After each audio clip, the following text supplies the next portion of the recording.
Hi students, ఈ వీడియోలో మనము తెలుగులో ఇంపార్టెంట్ క్వశ్చన్స్ గురించి డిస్కస్ చేద్దాం. ఈ వీడియో 3 పార్ట్స్‌గా డివైడ్ చేయడం జరిగింది. ఫస్ట్ పార్ట్‌లో మనకి కవి పరిచయాలు, సెకండ్ పార్ట్‌లో రామాయణం నుంచి పాత్ర స్వభావాలు, థర్డ్ పార్ట్‌లో మనకి నేపథ్యం. మనకి ప్రీ ఫైనల్‌లో గాని, బోర్డ్ ఎగ్జామ్‌లో గాని ఇవే వస్తాయి.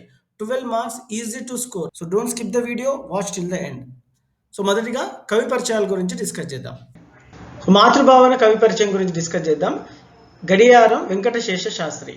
సో గడియారం వెంకటశేష శాస్త్రి తల్లిదండ్రులు తల్లి నరసమాంబ, తండ్రి రామయ్య.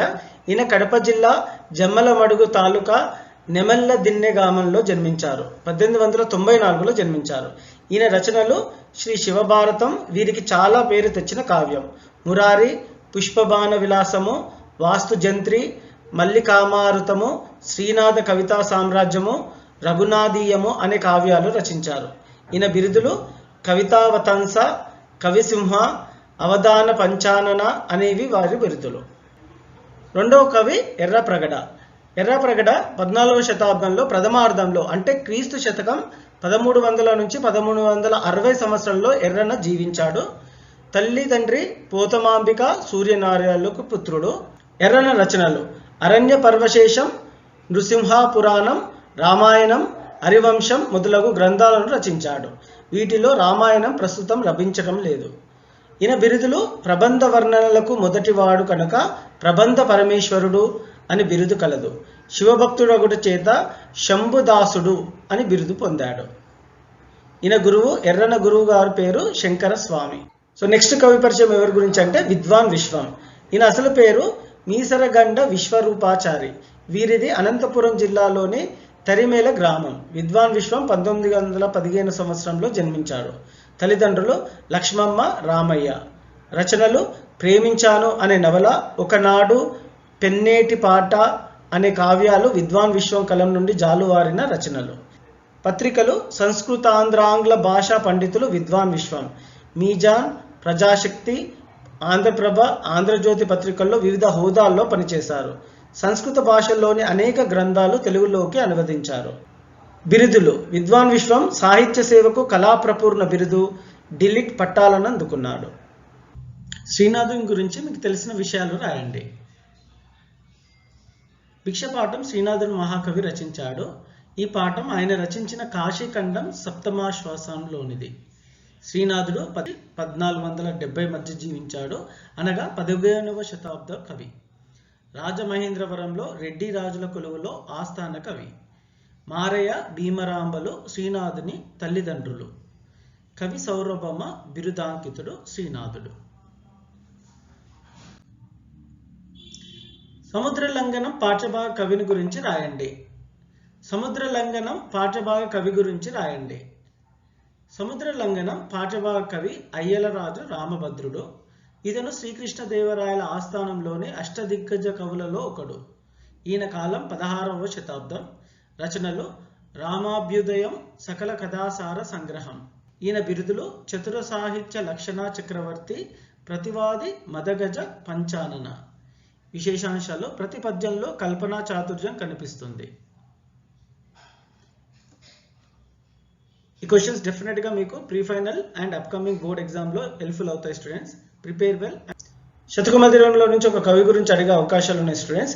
ఏనుగు లక్ష్మణ కవి సుభాషిత రత్నావళి రచించిన శతకం, అనువాద శతకం. ఇది సంస్కృతం నుండి తెలుగులోకి అనువదించబడింది. కాలము 1720 నుంచి 1780 మధ్య కాలం. దూర్జటి ఈయన రచించిన శతకం శ్రీ కాళహస్తీశ్వర శతకం. కాలం 16వ శతాబ్దం. ఈయన కాళహస్తి మహాత్మ్యం అనే కావ్యాన్ని ప్రబంధ శైలిలో రాశాడు. బద్దెన ఈయన సుమతి శతకం గురించి రాశాడు. కాలం 13వ శతాబ్దం. సుమతి శతక రచన విధానం లలితంగా ఉంటుంది. ఈ శతకం లలితమైన శబ్దాలతో హృదయగంధమైన శైలిలో సరళంగా ఉంటుంది. రామాయణం నుంచి పాత్ర స్వభావాల గురించి డిస్కస్ చేద్దాం. బోర్డ్ ఎగ్జామ్లో ఆర్ ప్రీ ఫైనల్ ఎగ్జామ్లో పాత్ర స్వభావం నుంచి ఒక షార్ట్ ఆన్సర్స్ అడుగుతాడు 4 మార్క్స్కి.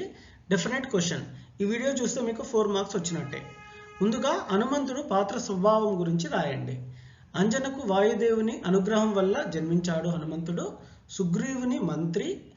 సుగ్రీవునకు రామలక్ష్మణులతో స్నేహం ఏర్పాటు చేశాడు. సీత ఉన్న అశోకవనం తప్ప లంకంతా కాల్చాడు. సీత జాడ రామునికి చెప్పాడు. సీతకు ధైర్యం చెప్పాడు. తన బలం తనకు తెలియదు. ఎవరైనా తన బలాన్ని గుర్తు చేయాలి. మహాబలవంతుడు శ్రీరాముని బంటు. చక్కగా మాట్లాడగల నేర్పు ఉన్నవాడు. ఇప్పుడు సీత పాత్ర స్వభావాన్ని వ్రాయండి అని అడుగుతాడు. దానికి ఆన్సర్ ఈ విధంగా రాయాల్సి ఉంటుంది స్టూడెంట్స్. శ్రీరాముని ధర్మపత్ని, ఉత్తమ ఇల్లాలు, రాక్షసుల మధ్య ఉన్న ధైర్యాన్ని కోల్పోని ధీరవనిత, రావణాసురుని ఎదురించి తన భర్త బల పరాక్రమాలను వివరించిన వీరవనిత, ఏనాడు తన కష్టాలను ఎవరినీ నిందించని పుణ్యాత్మురాలు, మహాపతివ్రత, శ్రీరాముని ఎడుబాటును తట్టుకోలేక కృషించిన సున్నిత మనస్కురాలు, లక్ష్మీ స్వరూపం. పఠనీయ గ్రంథమైన రామాయణం నందలి జటాయువు పాత్రను క్లుప్తంగా రాయండి.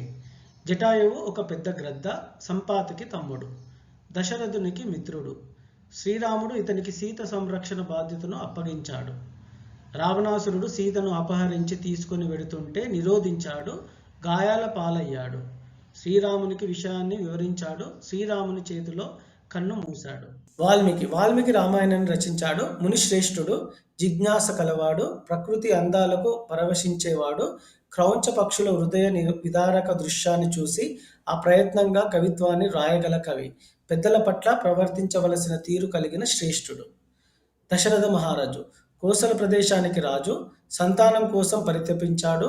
పుత్రకామేష్టిని చేసి 9 పిల్లలను పొందాడు. మహాబల పరాక్రమవంతుడు, ధర్మాత్ముడు, ప్రజలను కన్నబిడ్డల వలె పరిపాలించాడు. మితిమీరిన పృథ్వ్యామోహం కలవాడు. కైకకు ఇచ్చిన వరాల వల్ల శ్రీరాముని వనవాసానికి పంపాడు. శ్రీరామునిపై బెంగతో మరణించాడు. శ్రీరాముడు రూపంలో గుణంలో శ్రేష్ఠుడు, మహావీరుడు, మృదువుగా మాట్లాడుతాడు, శరణన్న వారిని కాపాడుతాడు, కోపం గర్వం లేనివాడు, సత్యం పలికేవాడు, పరుల సంపదలను ఆశించనివాడు, దీనులను ఆదుకునేవాడు, కాలాన్ని వృధా చేయకుండా జ్ఞానులతో సజ్జనులతో వివిధ విషయాలు చర్చించేవాడు, వినయశీలి, తల్లిదండ్రుల పట్ల గురువుల పట్ల నిశ్చల భక్తి కలవాడు, సోమరితనం ఎమరుపాటు లేనివాడు, కళల్లో ఆరితేరినవాడు, అసూయ మాత్సర్యం లేనివాడు, ప్రజల పట్ల వాత్సల్యం కలవాడు. మారీచుడు తాటకి అనే రాక్షసికి కుమారుడు. విశ్వామిత్రుడు యజ్ఞవేదికపై రక్తం కురిపించిన దుష్టుడు. సీతాపహరణ తనకై సాయం చేయమని రావణుడు మారీచును కోరాడు. రాముడు సింహం వంటివాడు. రాముణ్ణి కవ్వించడం కొరివితో తలకోకటం వంటిదని రావణునితో మారీచుడు హితవు చెప్పాడు.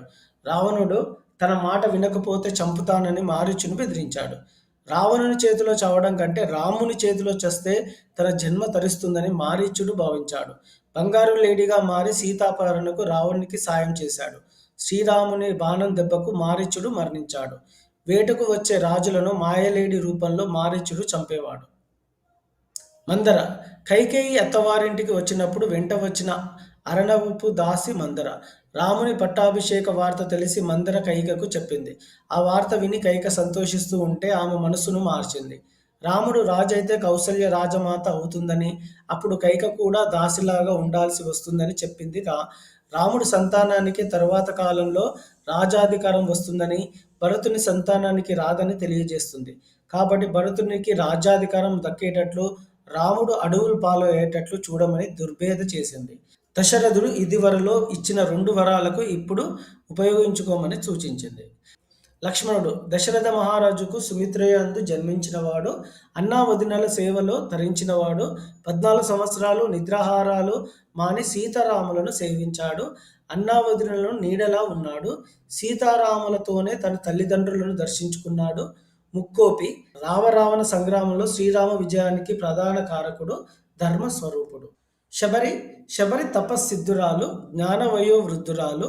శ్రీరామ దర్శనంతో ఆమె తనువు పులికించింది. పంపాతీరంలో దొరికే పండ్లను స్వామికి సమర్పించింది.